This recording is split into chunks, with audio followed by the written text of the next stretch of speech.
Hey class, I want to talk to you today a little bit about Ulata Equiano's piece, The Interesting Narrative of Ulata Equiano.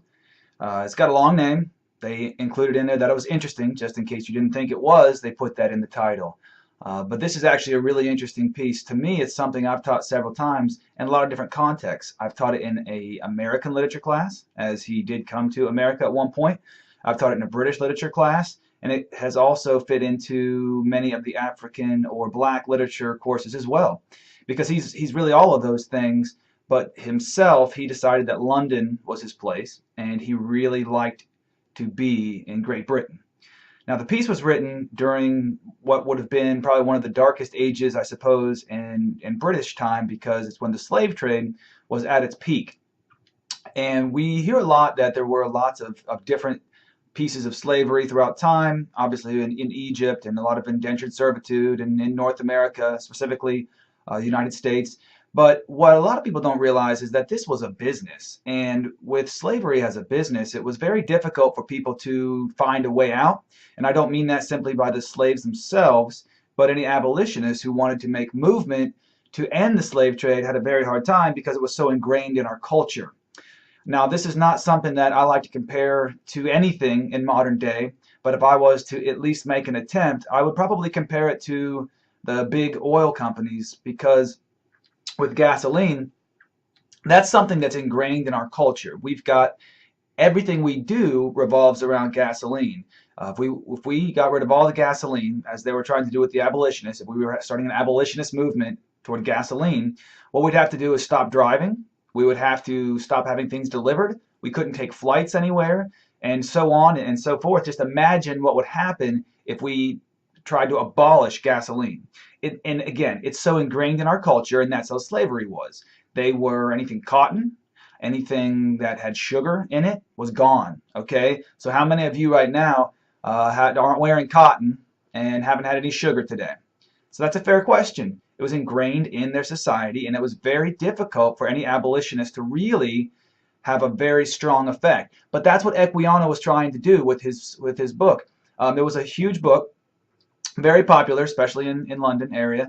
And what we've gotten here is just an excerpt. All right, so as you read it, it's going to talk to you a little bit about his time on the Middle Passage. What's not included is his time in Africa. He was born in Africa. He lived in Africa till he was about 11 as a free tribesman. He was part of the Ibu tribe. If any of you are familiar with Chinua Achebe, he also was a member of the same tribe. Now, the reason that's interesting is because he was raised as a warrior in his tribe. He was, very civilized. They had a lot of things going on, but with this slave trade, things were not civilized. It turned tribe on tribe, and a lot of people would contribute to the slave trade because they didn't have money. Africa still has its problems, and at the time it was not a strong nation, and the only thing they did have as resources were slaves for the slave trade. And so they would bring them to the coast, as you hear about Equiano, and they would sell them into the British slave trade, and the British slave trade was the strongest one. Very monetary based. A lot of people thought that it was, they justified it, called them nominal Christians, is what Equiano refers to in his book, because they would feel like, they're doing these Africans a favor because they were uncivilized. They might have as well thought that they were not Christian, and by bringing Christianity to these barbarians, they were doing them a favor. You justify what you have to justify. Okay. Now, as far as slavery itself, one thing that I want to mention is that it's mentioned in here, but one movie it's actually a book that was turned into a movie. It's called Amazing Grace. I'm not sure how many of you are familiar with the book by William Wilberforce, one of the great abolitionists in the British movement, as well as the song, though. I'm sure you've heard of the song. I'm not going to sing it for you, but if you go to church or a funeral or anything like that, you'd be familiar with Amazing Grace. Amazing Grace was actually written by a former slave ship owner turned preacher who felt that what he had done was so wrong that he wrote the song, that he was saved by the Lord's amazing grace. If you look at the lines, amazing grace, how sweet the sound, and it talks and goes on, and saved a wretch like me. So he was repenting his sins of being a slave ship operator for the better part of probably 20 years, and was saying that only God saved him, and that's where he was. And this was a big support for William Wilberforce. And if you do get a chance to read the book or watch the movie, I strongly recommend it. Our boy Ulata Equiano is actually in it and plays a large part in there as well.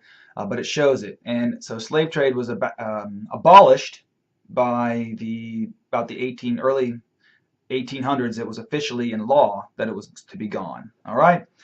So now, as far as the biography itself, one thing I've asked you guys to look at in your discussion board is what effect does it have that this is an autobiography? And when we talk about an autobiography, obviously I don't have to define it, but just in case, autobiography simply means that it's written by the person it's about. Okay? Now, one thing I'll tell you is if I was going to write my own autobiography, I'm not going to tell you all the hardships of my life that I don't like, you know? Let's say I was bullied when I was little. I'm not going to mention that, right? That's not a fun part. But I'm going to tell you about all the home runs I had in Little League. I'm going to go on to high school, tell you all my triumphs and everything else.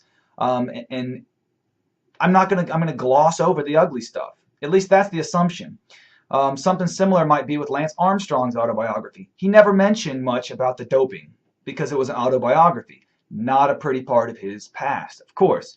And so one thing when they looked at this is, first of all, it's amazing that Equiano could write this in a time when slavery was so just like I said earlier, ingrained in the culture, but he wrote this and got it out. And it's an incredible feat that he came on a slave ship, came from Africa, and was able to write this in English and became essentially an English diplomat in many ways. But to think that it's an autobiography, what I ask you is, what effect would it have on the overall effectiveness of this? Because obviously if he writes it, it's different than if someone else did. So keep that in mind as you discuss. What effect does an autobiography have on a piece of writing itself? And is there maybe a way they should have said it wasn't an autobiography? The title is very long and tedious. And the book itself, you know, they give a lot of great imagery in here about what happened on that slave ship and the differences. To make a good comparison, he was worried about several things within it.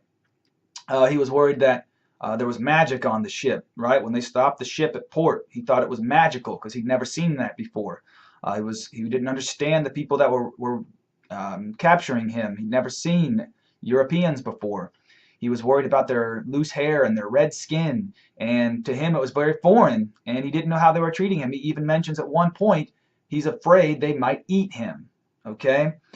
So imagine for us, this is like if someone came down and the Avatar guys were to capture us and put us on a ship and we don't know what's going on, okay? Very crazy stuff right there.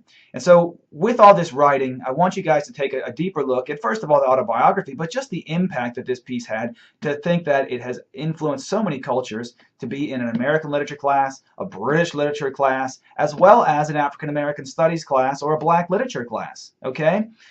So it's a very important piece. And so when you guys read it, look at it that way. Some of the things I'm going to post into the folder, I want you guys to look at the map that I put in there. The map is actually of Equiano's travels. He was a very accomplished seafaring type, right? Because what happened with him is he became good at that. That was his trade. And as he became educated and Christian and all the things that made him civilized in the time period, based on the time period, he is someone who was very valuable to his owners. And so he could be leased out, essentially, to others, and he could do kind of anything he wanted when it came to the ship. He was very good. They complimented him a lot. So I'm going to have you look at the map and look at his travels. He's very impressed. You know, very impressive, his travels. He's seen everything. And so when he writes this, he has authority to explain not only what he's seen in his one trip on the ship, but he's been on the ship a lot. He's been at all these different areas. He's been all through the West Indies. He's been to Africa. He's been everywhere. And essentially he's seen a lot, which makes him very credible for all this. Okay? So keep that in mind. It's important that he's a very credible source. Last thing I want to leave you guys with is just something to think about. What is it that you would do? Where would you start? Who would you talk to? What kind of effect might you have if you were trying to get rid of something as huge and as ingrained in the culture as slavery? All right? Where would you start? Who would you talk to? What could we do as just a small group of people? Because that's what this did. All right, this was very powerful. It helped get it to the king, right? Well, the queen, I suppose, and it get it through to everybody that it needed to be through, and it was very effective. So, what kind of writing would be effective? What kind of movement would be effective? And what are they going to do to get rid of all this? All right, guys, I really appreciate you guys paying attention. I tried to keep it right around 10 minutes because that's about as long as any good attention span can take. So I will be back next week, and I hope you guys can take a good few minutes to look at this and hit up the discussion boards. Have a good week. Thanks.